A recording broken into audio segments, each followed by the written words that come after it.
마태복음 26장 36절에서 46절까지의 말씀, 저와 여러분이 한 절씩 교독하겠습니다. 36절 말씀 먼저 봅니다. 이에 예수께서 제자들과 함께 겟셋마네라 하는 곳에 이르러 제자들에게 이르시되 내가 저기 가서 기도할 동안에 너희는 여기 앉아 있으라 하시고 베드로와 세베대의 두 아들을 데리고 가실새 고민하고 슬퍼하사 이에 말씀하시되 내 마음이 매우 고민하여 죽게 되었으니 너희는 여기 머물러 나와 함께 깨어 있으라 하시고 조금 나아가서 얼굴을 땅에 대시고 엎드려 기도하여 이르시되 내 아버지여 만일 할 만하시거든 이 잔을 내게서 하옵소서. 그러나 나의 원대로 마옵시고 아버지의 원대로 하옵소서 하시고 제자들에게 오사 그 자는 것을 보시고 베드로에게 말씀하시되 너희가 나와 함께 한 시간도 이렇게 깨어 있을 수 없더냐. 시험에 들지 않게 깨어 기도하라. 마음에는 원이로되 육신이 하시고 다시 두 번째 나아가 기도하여 이르시되 내 아버지여 만일 내가 마시지 않고는 이 잔이 내게서 지나갈 수 없거든 아버지의 원대로 되기를 원하나이다 하시고 다시 오사 보신즉 그들이 자나니 이들의 눈이 피곤하밀러라.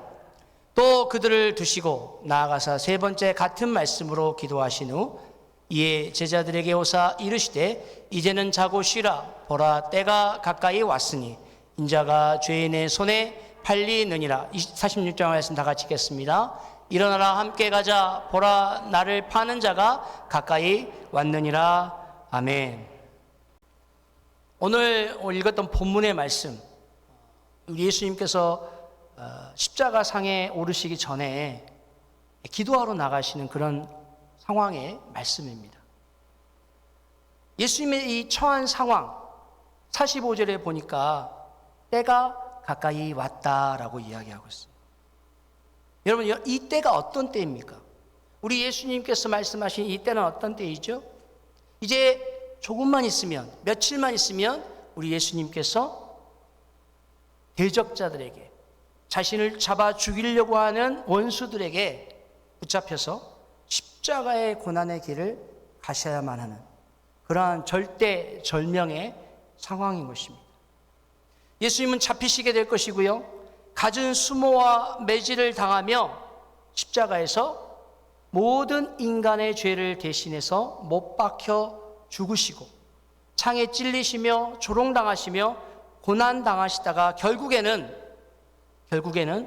절명하시게 되는 하나님의 뜻을 이루어야만 할 시간이 가까워 오고 있었던 것입니다. 자, 이런 상황에서 예수님은 자신에게 주어진 이 땅에서의 사명을 감당하기 위해서 결코 그 사명을 거부하거나 도망가지 않고 기도의 자리를 지키셨다는 것입니다. 여러분, 예수님은 항상 기도의 모범이 되어주신 분이심을 믿으시기 바랍니다. 네. 예수님께서 제자들에게 가르쳐주신 기도, 우리가 조금 이따 예배를 끝마칠 때 드리겠습니다만 주기도문 여러분 잘 아시죠? 이라고 하는 것만 보아도 우리가 알 수 있어요. 예수님은 이 땅에서 우리가 하나님 앞에 나아갈 때 그 기도의 샘플이요 모범이 되어주신 분이세요. 그래서 오늘 우리가 읽었던 이 본문의 말씀을 가지고 예수님의 상황과 형편과 그리고 그 기도의 자리를 지키셨던 그 예수님의 그 모습을 가지고 절대전명의 위기의 상황에서 정말 죽을 수밖에 없는 고통스럽고 슬픈 여러분의 현실 속에서 우리가 어떻게 기도를 해야 할 것인가를 함께 배워보도록 하겠습니다. 첫 번째, 오늘 예수님을 통해서 우리가 배울 수 있는 기도의 방법, 기도의 노하우는 기도의 방해 요소에서 떠나 기도하라는 것입니다. 오늘 36절 말씀해 보니까 내가 저기 가서 이렇게 나와 있어요. 오늘 예수님께서 제자들과 함께, 그리고 또 그 많은 제자들 중에서도 특별히 세 제자들과 함께 저기로 가서 따로 기도하신다고 말씀하고 있습니다. 오늘 우리가 예수님이 어디에서 기도했다고 우리가 익히 새벽 기도를 통해서, 새벽 설교를 통해서 알고 있습니까? 겟셋마네, 감람산 중에서도 겟셋마네. 겟셋마네라는 뜻이 어떤 뜻이라고 오늘 새벽 기도에 말씀을 들었죠? 기름을 짜는 틀. 그죠?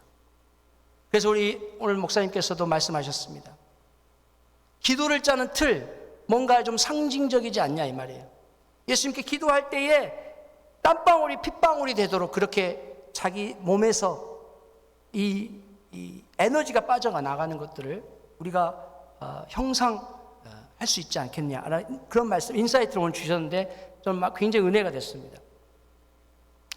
39절에 보니까 조금 더 나아가서 또 예수님께서는 제자들과 분리돼서 제자들 남겨놓으시고 조금 더 나아가서, 이건 무엇이냐?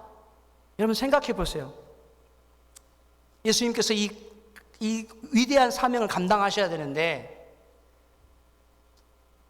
딸린 처자식이 막 줄줄이 따라와. 그러면 기도할 때 어떻게 했어요? 마음이 어떻겠냐고요? 기도가 되겠습니까? 저 어리석고 미련한 제자들, 조금 있으면 나를 부인하고 3번씩 부인하고 나를 저주할 텐데, 나를 모른다 할 텐데, 다 떠나갈 텐데, 그리고 내가 불렀던 갈릴리 그 곳으로 다시 돌아가서 물고기나 잡고 있을 텐데, 예수님 다 알고 계시잖아요. 그런 제자들을 줄줄줄줄 끌고 기도하러 나가시면 여러분, 예수님이 기도를 하실 때 어떤 생각이 들까요? 아이고 주님, 제가 저것들을 낳고 어떻게 갑니까? 여러분, 기도에 방해되는 요소들이 무엇이 있습니까? 인간적인 관계가 때로는 기도의 방해 요소가 될 수 있습니다. 분주한 일상이 기도의 방해 요소가 될 수 있습니다. 더 나아가서 여러분이 지금 현실적으로 겪고 있는 문제, 상황, 고난, 고통, 이런 것 자체가 기도의 방해가 될 수 있습니다. 여러분, 이러한 절대절명의 상황에서 정말로 하나님 앞에 온전히 매어달려 기도하시려면 이 기도의 방해 요소들을 떨쳐내고 하나님 앞에 기도하러 나아가셔야 돼요. 기도를 방해하는 요소들로 떠나는 방법은 뭘까요? 오늘 예수님께서는 기도의 동산으로 올라가셨습니다. 겟셋마네 동산을 찾아가셨습니다. 여러분, 산이나 바다로 휴가를 떠나는 캠핑족들 있잖아요. 요즘 사람들이 캠핑을 많이 가죠. 왜 그렇게 하는 줄 아세요? 왜 그렇게 바리바리 막 싸들고 차에다 그냥 몽땅 싣고 올리기도 힘들고 차에 싣기도 힘든데 그걸 다 하잖아요. 그리고 또 가서 내려서 다 풀어 헤치고 텐트를 치고 살림살이를 다 끄집어 내놓고 왜 그렇게 할까요? 분주하고 복잡한 일상에서 떨어져서 산이나 들로 나아가서 그 세상과 결별하고, 그죠? 세상으로부터 떨어져서 회복과 쉼을 갖기 위해서 그렇게 하는 거예요.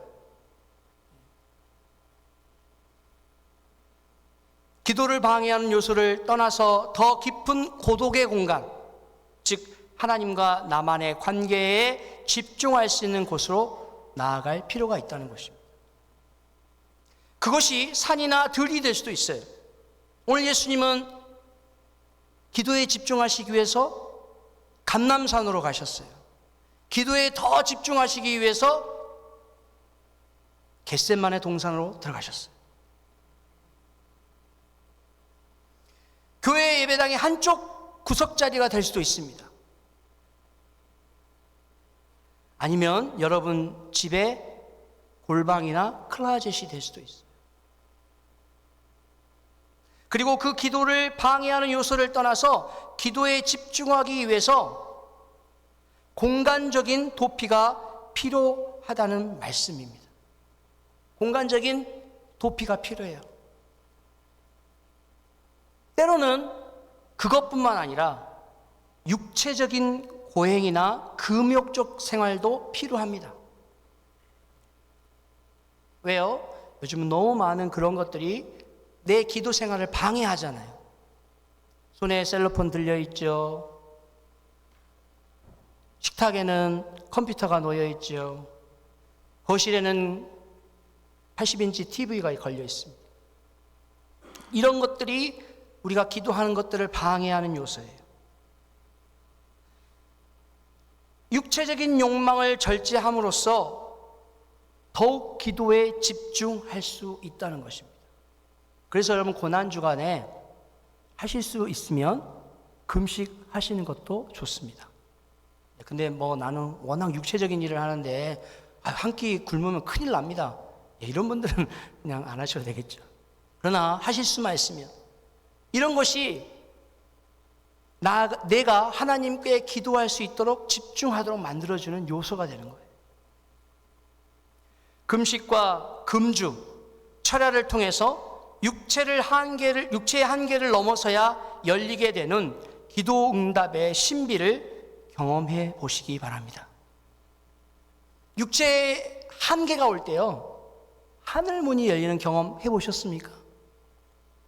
제가 신대원 다닐 때 이제 졸업생들은 졸업하기 전에 항상 3박 4일 동안 기도원에 올라가서 금식 기도를 합니다. 졸업하기 전에 이제 사역 현장에 나갈 텐데 우리가 금식 기도 한번 하고 가자. 그래서 이제 유명한 목사님들, 강사님들 초대해서 이제 부흥회를 하는 거예요. 근데 이제 금식을 하는 거예요. 한참 젊고 혈기 있을 때 한 끼 금식이 얼마나 힘듭니까? 근데 3박 4일 동안 금식하라고 하니까 막 다들 막 처음에는 눈빛이 막 초롱초롱해요. 결연한 각오를 갑니다. 내가 이제 주의 일을 하기 위해서 내가 세상에 나가기 전에 내가 금식하리라. 은혜 받으리라. 근데 하루가 지나잖아요. 그 다음부터 사람들이 다 비실비실. 그리고 막 산에 이제 기도원이 산에 있으니까 이렇게 이제 중간중간 브레이크 타임 때 남자들만 모여 있으니까 얼마나 냄새 납니까? 그러니까 이제 환기도 좀 시킬 겸 또 정신도 좀 맑게 할 겸 산으로 갑니다. 산에 이제 한 바퀴씩 이렇게 돌아요. 산에 열매들이 왜 이렇게 잘 보이는지 모르겠어요. 배고프니까. 평소엔 쳐다보지도 않던 그런 그 열매들이 다 보여요. 그런데요, 여러분, 이틀째가 지나고 3일째 밤이 되니까 그 배고픔에 막 그냥 사람들이 막 눈이 막 뒤집히는 것 같은데 더 그럴수록 기도에 매달리고 은혜 달라고 하나님 내게 은혜 주십시오. 내가 이제 목회 현장에 나가서 성도들과 함께 사역을 할 텐데 능력이 있어야 됩니다. 능력 주십시오. 기도할 때 기도에 불이 붙어요. 그리고 정말 뒤집어지는 역사가 일어납니다. 거기서 정말 결단하고 헌신하고 다시 한번 자신의 사명을 리마인드해서 그리고 다시 사역의 현장으로 나아가는 그런 놀라운 결단을 하게 되는 것을 우리가 경험했습니다. 여러분,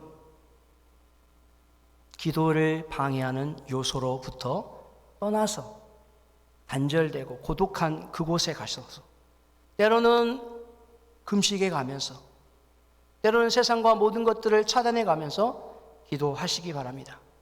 그럴 때에 여러분 그 절대절명의 상황에서 길이 보이는 거예요.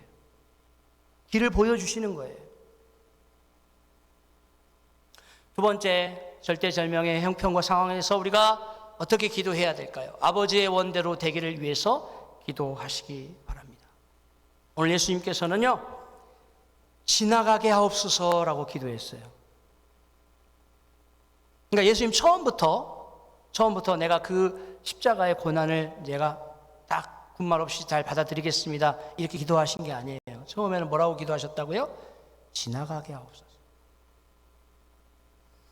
하나님께서 왜 우리에게 이런 고통과 슬픔의 상황을 허락해 주셨는지 알 수 없기 때문에 먼저 이 순간, 고난의 순간이 지나가게 해달라고 간구하는 것은 당연한 것입니다. 그런데요, 여러분, 문제는 우리의 기도가 거기에 머물러서는 안 돼요. 거기서 끝나서는 안 됩니다. 예수님께서 그 다음에 뭐라고 기도하셨죠? 그러나 나의 원대로 마옵시고 아버지의 뜻대로 하옵소서. 여러분, 우리가 기도할 때 내 생각, 내 욕망, 내 뜻, 내가 원하는 방향으로 기도해서는 안 된다는 거예요. 계속해서 우리는 나의 욕망을 철저히 잘라나가는 방향으로 기도해 가셔야 됩니다. 우리의 욕심과 욕망이 현재의 상황과 형편을 더욱 정확하게 볼 수 없도록 만들어버려요. 나의 욕심과 욕망이 제거되어 갈 때에 지금 내 형편 속에서 하나님의 뜻이 어떤 뜻이 있는지가 더 명확해진다는 것. 왜 이런 환난과 고난을 주셨는지가 보여요.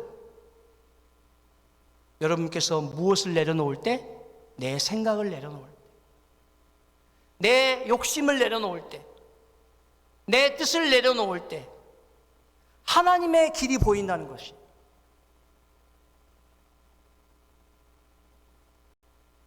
이런 상황에 대한 하나님의 뜻을 올바로 이해할 때에 비로소 우리는 아버지의 원대로 하옵소서라는 믿음의 고백을 할 수 있는 것입니다. 아버지의 원대로 하옵소서. 하나님의 뜻을 이해하면 우리는 우리가 처한 상황과 현실을 보다 객관적으로 볼 수 있게 되는 거예요. 아, 하나님이 이래서 나한테 이런 시험을 주는구나. 아, 하나님이 이래서 나에게 이런 고난을 주시는구나. 더 좋은 길이 있는데, 더 복된 길이 있어서 하나님이 나에게 이런 시험을 주시는구나 라고 명확해진다는 것을 여러분이 믿으시기 바랍니다. 세 번째, 우리가 절대절명의 위기 상황에서 이렇게 기도해야 됩니다. 확신이 있을 때까지 끝까지 기도하세요. 우리가 기도를 시작했는데 기도를 하다가 포기하는 것, 이것이 연약한 인간의 전형적인 모습일 수밖에 없어요. 예, 우리가 고난주간 새벽기도 화요일부터 토요일까지 합니다만, 우리 목사님께서 계속해서 동기부여하고 계시고 도전하고 계십니다만 이 풀로 다 나오기가 쉽지 않아요. 그렇죠? 처음에는 아마 내가 이번 고난주간에는 새벽기도 내가 끝까지 빠지지 않고 드려볼 거야. 다 그런 각오와 결단이 있으셨을 겁니다. 그런데 어때요? 아침에 일어나려면 쉽던가요? 저희도 나올 때 우리 집에 큰 덩어리가 하나 있어가지고 그걸 끌고 나와야 되는데 쉽지 않아요. 깨워야죠. 막 그냥 양치만 하고 가자. 예. 모든 것들이 다 우리의 기도를 하는 것을 방해하는 요소들이에요. 자, 그럼에도 불구하고 우리는 기도 멈추면 안 됩니다. 끝까지 기도해 가야 돼요. 오늘 우리 예수님께서도 자신의 그 기도를 하나님 앞에 몇 번 드렸어요? 3번 드렸습니다. 3번. 가서 기도하고 다시 물러났다가 또 다시 가서 기도하시고 물러났다가 다시 가서 기도해요. 이처럼 끝까지 확신이 설 때까지, 이것이 기도 응답이다라고 느껴질 때까지 포기하지 않고 기도하시는 것, 이것이 우리가 기도해야 할, 여러분이 지금 현재 처해 있는 그 어려운 상황 속에서 해결해 나갈 수 있는, 벗어날 수 있는 길인 줄 믿습니다. 예수님께서는 이렇게 3번 기도하신 후에 자신이 가야 할 그 십자가의 길을 담대하게 나아가는 모습을 볼 수 있습니다. 그리고 그 담대함으로 마지막 46절에 뭐라고 말하냐면 일어나 함께 가자. 그 제자들까지도 함께 그 길을 갈 수 있도록 부추겨 세우시는 것을 보게 돼요. 기도하면 할수록 확신이 서는 기도가 바로 하나님 아버지의 원대로 되기를 원하는 기도입니다. 기도하면 할수록 불신과 불안과 두려움과 비판적인 생각이 든다면 그것은 하나님의 뜻이 아닐 가능성이 많아요. 근데 기도하는데 아무리 생각해봐도 이 길은 아닌 것 같아 라는 그런 마음이 들잖아요. 그건 아닌 거예요. 근데 인간적으로 봤을 때 계산기도 두들겨 봤는데 도저히 안 나와. 답이 안 나와. 그런데 기도하는데 가. 내가 널 지켜줄게. 그 길을 가라. 분명히 돼. 라고 확신이 들잖아요. 사람의 생각으로 하나님의 생각을 감당할 수 있어요? 기도할 때 확신이 서면 그 길을 담대하게 걸어가시기 바랍니다. 오히려 기도하면 할수록 확신이 생기고 기도하면 할수록 용기가 생길 때 절대절명의 위기 상황에서도 전혀 흔들림 없었던 예수님처럼 우리도 예수님을 따라 자기의 십자가를 질 수 있는 기도의 능력을 경험할 수 있게 됩니다. 성경의 수많은 순교자들이 고난과 핍박 속에서도 자신의 믿음과 정절과 순결을 지킬 수 있었던 비결은 바로 그들이 끊임없이 기도하며 하나님의 뜻을 물었기 때문이에요. 결론을 맺고자 합니다. 사랑하는 성도 여러분, 오늘 예수님께서 우리에게 보여주셨던 이 기도의 모습을 여러분 배우시기를 바랍니다. 우리가 어떻게 예수님처럼 절대절명의 위기 속에서 믿음과 확신을 가지며 자기의 십자가를 질 수 있겠습니까? 우리의 모범이 되며 삶의 표준이 되신 예수 그리스도처럼 위급하며 절박한 상황 속에서도 기도에 집중해서 하나님의 뜻을 발견하고 담대한 삶을 살아갈 때에 저와 여러분의 맡겨주신 십자가를 용기 있게 짊어지는 하나님의 거룩한 제자들이 다 될 수 있을 줄 믿습니다. 기도하겠습니다.